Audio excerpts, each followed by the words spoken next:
أعوذ بالله من الشيطان اللعين الرجيم. بسم الله الرحمن الرحيم. الحمد لله رب العالمين. الحمد لله الذي لا يبلغ مدحته القائلون ولا يحصي نعماءه العادون ولا يؤدي حقه المجتهدون، الذي لا يدركه بعد الهمم ولا يناله غوص الفطن، الذي ليس لصفته حد محدود ولا نعت موجود ولا أجل ممدود، فطر الخلائق بقدرته ونشر الرياح برحمته ووطد بالصخور ميادان أرضه، ثم الصلاة والسلام على أشرف الأنبياء والمرسلين وعلى أهل بيته الطيبين الطاهرين المعصومين المنتجبين ومن اتبعهم بإحسان إلى قيام يوم الدين. يقول المولى في القرآن الكريم بعد أعوذ بالله من الشيطان اللعين الرجيم. بسم الله الرحمن الرحيم. إنه لا يحب المستكبرين. وقال عز من قائل: أليس في جهنم مثوى للكافرين. وقال أيضا: أليس في جهنم مثوى للمتكبرين. ويقول المصطفى محمد صلى الله عليه وآله وسلم: اللهم صل على محمد وآل محمد. يقول: لا يدخل الجنة من كان في قلبه مثقال ذرة من كبر. فقال الرجل: إن الرجل يحب أن يكون ثوبه حسنا ونعله حسنا. قال: إن الله جميل يحب الجمال. الكبر بطر الحق وغمط الناس. آمنا بالله صدق الله العلي العظيم ونحن على ما قال ربنا من الشاهدين والشاكرين والحمد لله رب العالمين. إخوة الكرام، assalamu alaikum warahmatullahi wabarakatuhu. Awali wa yote tunamshukuru Mwenyezi Mungu Subhanahu wa Ta'ala ambaye ametuneemesha na kutupa afya katika siku adhimu na tukufu kama hii ya leo. Lakini sala na salamu zimfikie mtukufu wa daraja Bwana Mtume sallallahu alayhi wa alihi wasallam, yeye pamoja na kizazi chake kitoharifu. Baada ya kuyasema hayo, kwanza kabisa naihusia nafsi yangu pamoja na kuhusia nafsi zenu katika suala la kumcha Mwenyezi Mungu Subhanahu wa Ta'ala. Wa'alamu anna al-fawza lilmuttaqin, na tufahamu ya kwamba wamefaulu wamchao Mwenyezi Mungu Subhanahu wa Ta'ala. Wa anna Allaha ma'al ladhina taqaw wal ladhina hum muhsinun, na kwamba Mwenyezi Mungu Subhanahu wa Ta'ala yuko pamoja na wale wenye kutenda wema na pamoja na wale wenye kumcha. Leo katika mazungumzo yangu ya siku hii adhimu ya Ijumaa, tutakwenda kuzungumzia suala ambalo pengine kwa namna moja ama nyingine kila mtu analifanya kwa namna yake.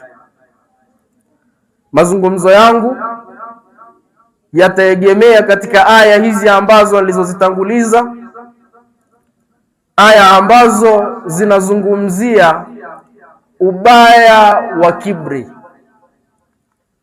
na mwisho wa kibri, kwamba utakuwa katika namna gani. Katika aya ambazo nimezitanguliza, Mwenyezi Mungu Subhanahu wa Ta'ala anasema katika Suratun Nahli, katika aya ndefu sana, lakini mwisho anasema ya kwamba innahu la yuhibbul mustakbirin, ya kwamba yeye Mwenyezi Mungu Subhanahu wa Ta'ala hawapendi watu ambao wenye kufanya kibri. Lakini katika aya nyingine niliyoisoma, Mwenyezi Mungu Subhanahu wa Ta'ala vile vile anasema alaysa fi jahannama mathwan lilmutakabbirin, hivi je, mwisho wa wale ambao wenye kufanya kibri hautokuwa ni katika makazi ya moto? Kana kwamba Mwenyezi Mungu Subhanahu wa Ta'ala anatuuliza swali, mwisho wa watu wenye kufanya kibri utakuwa wa namna gani? Kisha mwenyewe ajibu ya kwamba mwisho wao utakuwa ni katika makazi ya moto. Aya hizi ndizo zinazobeba maudhui ya kile ambacho tunachokwenda kukizungumza. Watukufu wa Kiislamu, katika mambo ambayo Muislamu anapaswa sana kujiepusha nayo, anapaswa sana kuepukana nayo, ni katika mambo mengi sana, lakini kubwa zaidi ni kujiweka mbali na kibri. Kibri ndicho ambacho kimeweza kuwapelekea watu wengi kuangamia katika mgongo huu wa ardhi, tena ambao waliokuwa na daraja kubwa katika maisha ya hapa duniani, kama ambavyo tutakwenda kutoa mifano mbalimbali katika Qur'an. Watukufu wa Kiislamu, kibri ni kitu ambacho Muislamu lau akiamua kukivaa au akalivaa vazi hili, anajitengenezea mwisho ambao utakaokuwa ni mbaya. Alaysa fi jahannama mathwan lilmutakabbirin, hivi je, si mwisho wa makafiri ama watu ambao wenye kufanya kibri mwisho wao utakuwa ni moto? Mwenyezi Mungu Subhanahu wa Ta'ala anatuuliza swali hili. Kibri ni miongoni mwa vitu ambavyo vinavyoweza kuangusha maadili ya jamii. Ukitafuta chanzo cha mmomonyoko wa maadili katika jamii zetu, utakutana na kitu hichi kinachoitwa kibri. Mtu kufanya mambo pasina kujali hisia za watu wengine, mtu kufanya mambo pasina kujali watu wengine watamchukuliaje. Na kibri ni kule kujikweza wewe, ima kwa maneno au kwa vitendo vyako. Wakati mwingine mtu anaweza akasema mimi sina kibri, lakini kumbe una kibri katika maneno yako, kumbe una kibri katika mienendo yako, una kibri katika kutembea kwako. Ndio Mwenyezi Mungu Subhanahu wa Ta'ala katika Qur'ani anasema ya kwamba wala tamshi fil ardi marhan, usitembee katika ardhi kwa kibri, kwa maringo. Mwenyezi Mungu Subhanahu wa Ta'ala katika aya nyingine anasema wa ibadur rahman, na waja wa Rahman, waja wa mwingi wa rehma, mwenye kurehemu, kwa maana ya Mwenyezi Mungu Subhanahu wa Ta'ala alladhina yamshuna ala al-ardi haunan, ni wale ambao wanaotembea katika ardhi ili hali wakiwa ni wanyenyekevu. Mwisho Mwenyezi Mungu Subhanahu wa Ta'ala katika aya hiyo anasema ya kwamba wa idha khatabahumul jahiluna qalu salama, na hata wakizungumza na watu ambao ni wapuuzi, ni wapumbavu, wao hujibu amani na salama. Si wanapozungumza tu na watu wenye akili, wao ndo wanazungumza kwa heshima, la. Si wanapozungumza tu na watu ambao wanaolingana kimadaraja, sawa iwe ni hali za kiuchumi, kwa maana ya kifedha, kimali, kwamba wanalingana, hawa pengine lugha zao zinaendana, au atazungumza lugha moja kwa sababu anayezungumza naye ni mtu anayeendana naye katika mambo mengi.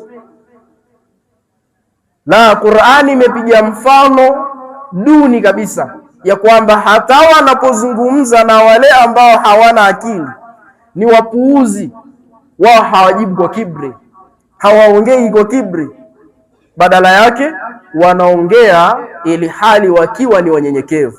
Wakulu linnasi husna. Qur'ani inatuambia ya kwamba nazungumzeni na watu, mzungumze nao. Kwa nini? Mzungumze nao kwa wema. Haijalishi yule unayezungumza naye yuko katika daraja gani, yuko katika position gani, yuko katika sehemu gani. Sawa iwe pengine ni mtu mkubwa, ana heshima kubwa, wao wanachotizama waja wa Rahmani ni kuzungumza na watu wote ambao wako katika mgongo huu wa ardhi, wanazungumza nao kwa heshima, wanazungumza nao kwa adabu. Na ndivyo ambavyo Uislamu unavyotufunza, na ndivyo ambavyo maimamu walivyotufundisha, kwamba haijalishi unazungumza na nani, lakini zungumza kwa heshima. Tizama, ukirejelea katika Qur'an, Firaun ambao ilifika hadi akajiita kwamba yeye ni Mungu mkubwa, ana rabbukumul a'la, kwa kibri alichokuwepo nacho, ikafika hadi akajiita kwamba yeye ndiyo Mungu. Lakini pamoja na yale yote, pamoja na kila kitu alichopewa, wakati Nabiyullahi Musa alayhi salam pamoja na Harun alayhi salam, Mungu alipowaagiza nendeni mkazungumze naye aweze kumwamini Mwenyezi Mungu Subhanahu wa Ta'ala, Mungu anawaambia mitume wake hawa wawili ya kwamba mkifika pale, wakula lahu qawlan layyina, ikibidi imefika pale mkizungumza naye, wala msizungumze naye kwa kibri, msizungumze naye kwa kumlazimisha kuingia katika dini. La ikraha fi din, hakuna kulazimishana katika nini? Katika dini. Msimlazimisha aingie, badala yake zungumzeni naye kwa maneno laini, maneno ambayo yanayoweza kumtunzia heshima yake. Msimdhalilishe, pamoja na kwamba amejiita yeye ni Mungu, lakini bado ni binadamu huyu. Sasa zungumzeni naye kwa kulinda heshima yake. Watukufu wa Kiislamu, ukirejelea katika Qur'ani utaona jambo hili limezungumzwa kwa mapana sana, kuweka tahadhari na angalizo kwa wale ambao watakaokuwa na tabia za namna hiyo, ili waelewe kwamba matokeo ya kile ambacho wanachokifanya yatakuwa ni ya aina gani, ama makazi yao mwisho wao yatakuwa sehemu gani. Mungu akataka kuwaonyesha kwamba hakuna kujikweza kwa namna yoyote ile, iwe katika kutembea kwako. Mungu anakuambia wala usitembee kwa maringo. Kwa sababu gani? Kutembea kwako wewe, kila kitu unachokifanya inawezekana kabisa ukawa unamkosea Mwenyezi Mungu Subhanahu wa Ta'ala katika nyendo zako. Sasa Mungu akaweka msimamo wake, akaweka njia zake, iwe ni katika mazungumzo, iwe ni katika kutembea, iwe ni katika miamala yako mbalimbali unayoifanya na watu, sawa watu wale wawe ni Waislamu au wasiwe ni Waislamu. Mungu anasema waqsud fil mashik waghdhudh min sautik inna ankara al-aswat la sautul hamir. Mazungumzo yako yawe ni mazungumzo ya kati kwa kati, kwamba usizungumze ukiokemea watu, usizungumze kuonyesha kwamba wewe ni bora zaidi, ni mjuzi zaidi katika kuzungumza kuliko watu wengine, kwa sababu haya ni matatizo ambayo si tunayo katika jamii zetu. Kuna mtu anaamini kwamba yeye ni mzuri zaidi ya kuzungumza kuliko wengine, na hii ni kibri vile vile. Kuna mtu anaamini kwamba kazi yake ni bora zaidi kuliko kazi za watu wengine, ni kibri vile vile. Kuna mtu anaamini kwamba familia yake ni bora zaidi kuliko familia za watu wengine. Haya ni matatizo ambayo tunayo katika jamii zetu, tunaishi hivyo. Kuna mtu anaamini ya kwamba yeye ni mzuri zaidi kuliko watu wengine, kazi yake ni bora zaidi, pengine ni watoto wake ni bora zaidi kuliko watoto wa mtu mwingine. Ndivyo ambavyo tunavyoishi. Sasa huu ni ugonjwa ambao mwanadamu akiwa nao anapaswa haraka sana kuutoa katika nafsi yake, na ni magonjwa ambayo yako katika nafsi, ni katika yale amradhu nafsia, magonjwa ya kinafsi ambayo mwanadamu anapaswa kuyaondoa. Waqsud fil mashik, shika mwendo wa kati na kati, kama ambavyo Mungu anavyosema, shika mwendo wa kati na kati. Na ndio dini ya Kiislamu iko hivyo. Hata kama ni kutoa, ni sadaka unatoa, Qur'ani imekuonyesha, Uislamu umekuonyesha usitoe chote, bali toa kidogo na ubaki na kidogo. Ndivyo ambavyo maisha ya Kiislamu yanatakiwa kuwa. Sasa isifike sehemu ukatoa chote baadaye ukajilaumu. Isifike baadaye ukawa na uadui na mtu, uadui wako kafika mbali zaidi kiasi kwamba haukumwekea hata nafasi kwamba ipo siku anaweza akarejea na akawa ni rafiki yako. Hili ni tatizo vile vile, na Qur'ani imetuwekea njia hizo. Waqsud fil mashika waghdhudh min sautik, shika mwendo wa kati na kati, na hata ukizungumza waghdhudh min sautik, sauti yako iwe ya chini. Mungu anasema inna ankara al-aswat la sautul hamir, kwa hakika sauti iliyokuwa mbaya zaidi ni sauti ya punda. Yaani mwanadamu kama atazungumza kwa kuwakemea watu, kwa kuwakejeli watu, kwa kuonyesha kwamba yeye ni bora zaidi kuliko watu wengine, ile sauti yake, ule mwenendo wake unaweza ukafananishwa na mnyama huyo ambaye ni punda, kwa sababu tu ya kuamini kwamba yeye ni bora zaidi. Sasa Mungu ametutaka tuishi katika maisha haya ya kati kwa kati. Kila unachokifanya hakikisha kinakuwa ni kati kwa kati.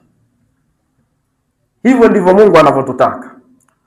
Watukufu wa Kiislamu, tunapolizungumza suala hili la kibri, kwa hakika ni jambo ambalo linaweza kutushusha heshima zetu, au linaweza kukufanya siku fulani ulikuwa na heshima fulani, lakini leo ile heshima yako ukaidondosha kwa kitu kidogo tu, na jambo hilo linaweza likawa ni kibri.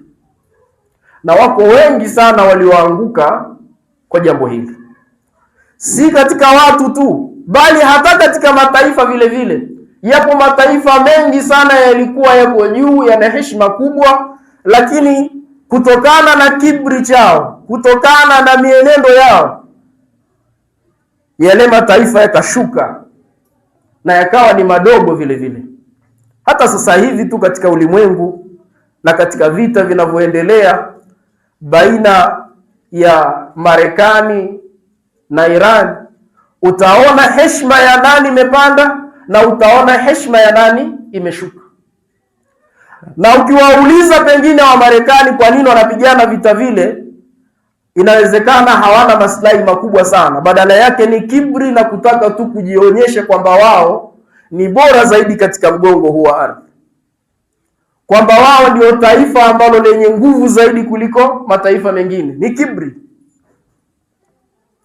Sasa unaweza ukaidondosha heshima yako kutokana tu na kibri, kule kuamini kwamba wewe ni bora zaidi, kule kuamini kwamba kazi yako ni bora zaidi, kule kuamini kwamba kila unachokimiliki wewe ni bora zaidi kuliko cha mtu mwingine. Kuna watu wanajifakharisha mpaka na elimu zao walizokuwepo nazo, anaamini kwamba elimu yake ni bora zaidi kuliko elimu ya mtu mwingine. Na Mwenyezi Mungu Subhanahu wa Ta'ala katika Qur'ani anasema wa fawqa kulli dhi ilmin alim, na kila juu ya mjuzi basi kuna mjuzi zaidi yake. Yaani usiamini kwamba wewe unajua zaidi kuliko mtu mwingine, na ukiamini hivyo tayari umeingia katika kibri. Rejelea Qur'an tukufu. Moja katika matukio yenye kutajwa, bali katika dhambi ya mwanzo kabisa Mwenyezi Mungu kufanyiwa, ilikuwa ni dhambi hii ya kibri. Utaona Iblis ambaye yeye aliamini kwamba ni bora zaidi kuliko wale malaika waliokuwepo pale, na ndio utaona hata kipindi ambacho yeye ameambiwa amsujudie Adam, aba wastakbar, alikataa na akafanya kibri mbele ya Mwenyezi Mungu Subhanahu wa Ta'ala. Na Mungu alipomuuliza kwa nini hujamsujudia Adam, akamwambia la, mimi je nimsujudie kiumbe huyu ambaye umemuumba kwa udongo, kiumbe dhaifu kabisa? Nawezaje mimi kumsujudia na kuonyesha heshima yangu juu yake? Kwamba jambo hili linawezekanaje? Kibri alichokuwepo nacho. Dhambi ya kwanza anafanyiwa Mwenyezi Mungu Subhanahu wa Ta'ala, kibri, kwa kuamini kwamba yeye ni bora zaidi, kwa kuamini ya kwamba yeye ana elimu zaidi. Ndio yule mmoja katika mafukaha akasema ya kwamba lau kana al-ilma sharafun bila tuqa lakana afdhalul makhluqati Iblis. Ingekuwa ilmu ni sharaf, ingekuwa ilmu ni ubora ama ni kitu kizuri pasina ya kuwa na ucha Mungu ndani yake, basi Ibilisi angekuwa ni bora zaidi kuliko walimwengu wote, kuliko viumbe wote. Kwa sababu gani? Alikuwa na elimu zaidi kuliko kuwazidi watu wote, ama kuwazidi hata baadhi ya malaika. Alikuwa na elimu zaidi, na maneno yake ya kejeli kwa kuonyesha kwamba yeye ni bora zaidi kuliko wao, akakataa. Aba wastakbar wa kana minal kafirin, Mungu akamfanya ni miongoni mwa makafiri. Anamwambia ana khairun minhu, mimi ni bora zaidi kuliko huyu Adam ambao unataka mimi nionyeshe heshima zangu kwake.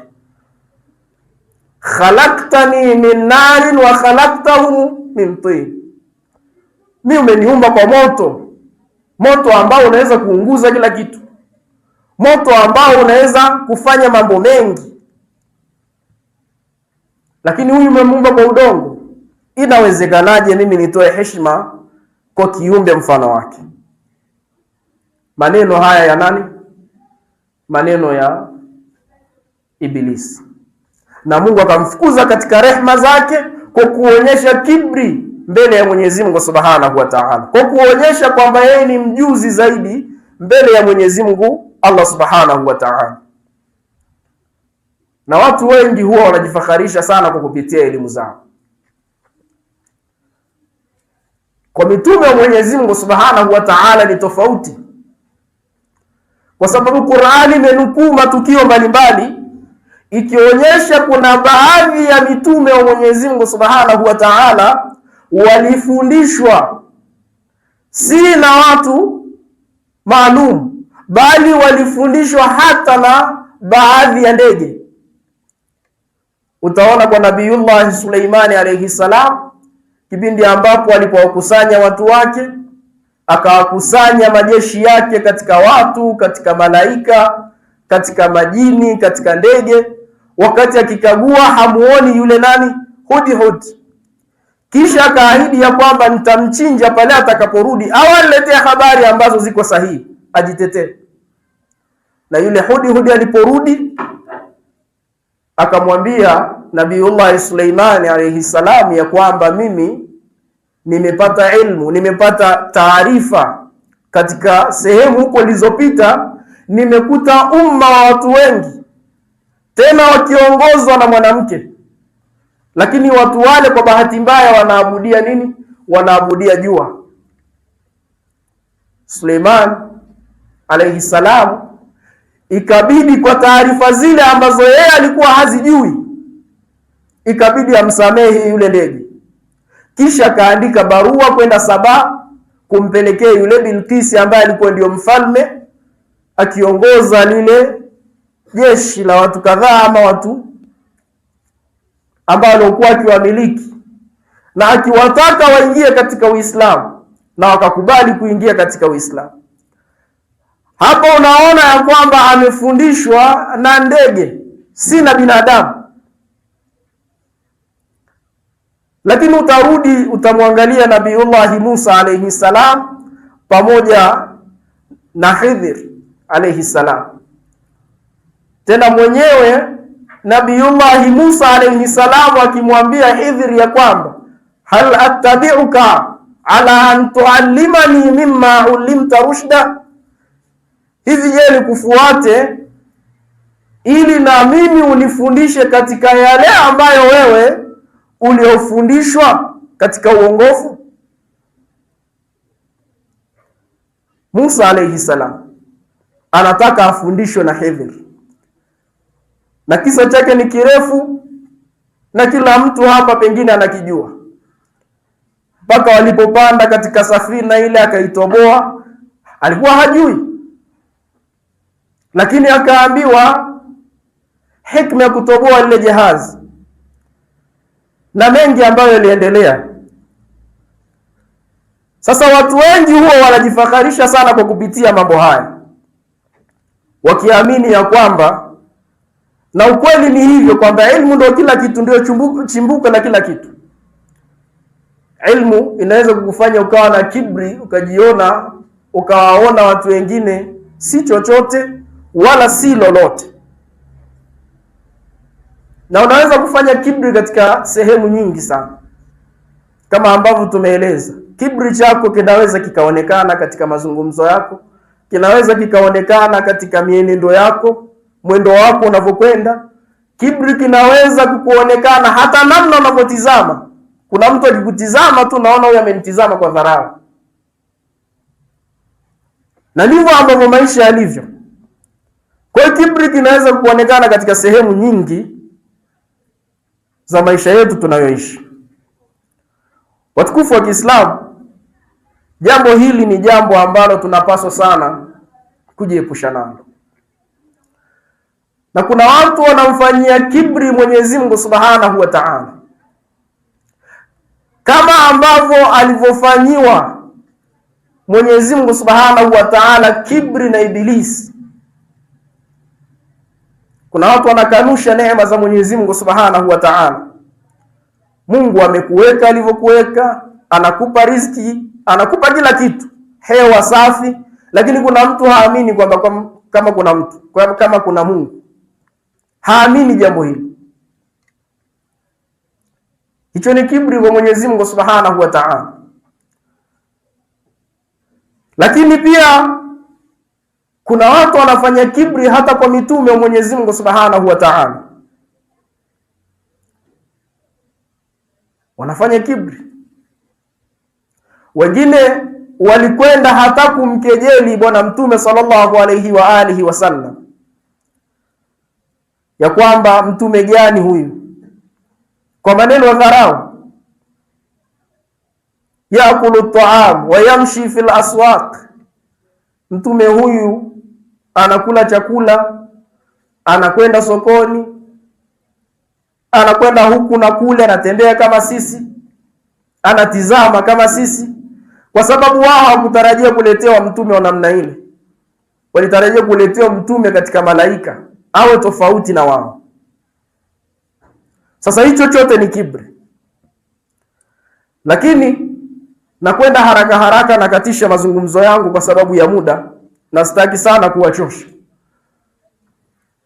Kilichopelekea al-Imamu al-Husaini alayhi salam kuuliwa kikatili na namna alivyouliwa, si kwa sababu alikuwa haswali, si kwa sababu alikuwa yeye hafungi, sio kwa sababu alikuwa anataka kufanya dhulma katika ulimwengu, si kwa sababu alitaka kubadilisha haki iwe batil. Badala yake alikuwa akiyafanya haya yote, bali mwenyewe ana maneno yake mashuhuri akisema ya kwamba inni lam akhruju ashran wala batran wala zaliman wala mufsidan wa innama kharajtu li talabi al-islahi fi ummati jaddi uridu an a'mura bil ma'ruf wa anha 'anil munkar wa asiru bi sirati jaddi wa abi alayhi salam. Muhammadin wa ali Muhammad salawatu. Anauelezea ulimwengu na anawaelezea waliokuwepo kipindi kile. Hakutoka kwa sababu ya kufanya ufisadi, hakutoka kwa sababu ya kutafuta dhulma, hakutoka kwa sababu ya kubadilisha haki iwe batil. Badala yake, kinyume chake, alitaka kufanya islah katika ardhi. Alitaka kutengeneza dini ya Mwenyezi Mungu Subhanahu wa Ta'ala ambayo iliyokuwa ikichafuliwa. Na wale waliomuua hawakuwa kwamba eti ni Wakristo, la. Badala yake walikuwa ni Waislamu. Wanaswali msikitini, swala 5 haziwakosi. Lakini kwa nini wakamuua al-Imamu al-Husaini alayhi salam, ili hali wamjua, kiasi kwamba ilifika sehemu akiwa katika lahadhati al-akhira al-Imamu al-Husaini alayhi salam ikabidi awaonyeshe, watambulishe kwamba yeye ni nani, ikiwa kama watakuwa wamesahau. Akawa anaelezea kwamba mimi ni Husaini bin Ali, mimi ni mtoto wa Bwana Mtume sallallahu alayhi wa alihi wasallam, mimi baba yangu ni Ali bin Abi Talib alayhi salam, babu yangu mimi ni Bwana Mtume sallallahu alayhi wa alihi wasallam, mama yangu ni Fatima Zahra alayha salam. Ikabidi ajaribu kuwaonyesha, kuwazindua. Lakini kwa nini wakamuua? Kwa sababu ya kibri walichokuwepo nacho. Na ndio utaona Yazidi laanatullahi alayhi, kile kichwa kilipofikishwa katika mji wa Sham, alichukua ile fimbo yake, kisha akaanza kukichokonoa kichwa kile. Tena akawa anatoa maneno ya kejeli kwa kibri, akisema ya kwamba laita ashihaa maujudin, lau mababu zangu wangekuwepo leo hii, la farahu, wangefurahi kwa hichi ambacho mimi nilichokifanya, bima fa'altu bil Husaini alayhi salam, wangefurahi kwa hichi ambacho mimi nimekifanya. Wale mababu zake wangekuwepo, kwa maana ya Muawiya na wengine, wakina Abu Sufyan, lau wangekuwepo na wakashuhudia tukio lile alilofanya Yazid, wao wangefurahia jambo lile. Maneno ya kibri aliyoyafanya, aliyoyasema. Hayo ndiyo maisha ambayo sisi tunayoishi katika maisha, katika harakati zetu za kila siku. Na sisi katika nyoyo zetu, katika nafsi zetu turejelee. Je, hatuna aina fulani ya kibri katika mienendo yetu, katika mazungumzo yetu, katika kutizama kwetu, katika harakati mbalimbali ambazo tunazozifanya? Sababu kuna mtu anaweza akasema mimi kibri sina, lakini kumbe una kibri sehemu fulani. Kwa hiyo tunachotakiwa kufanya kwa wakati huu ni kule kujiepusha na jambo hili, kwa sababu ni jambo ambalo Mungu mwenyewe anasema, alaisa, si hivyo kwa wale ambao wenye kufanya kibri kwamba wataingia katika moto? Alaysa fi jahannama mathwan lilmutakabbirin innahu la yuhibbul mustakbirin, hakika Mwenyezi Mungu Subhanahu wa Ta'ala hawapendi wale wenye kufanya kibri katika mgongo huu wa ardhi. Bismillahir Rahmanir Rahim. Wal asr innal insana lafi khusr illa alladhina amanu wa amilus salihat wa tawasaw bil haqq wa tawasaw bis sabr.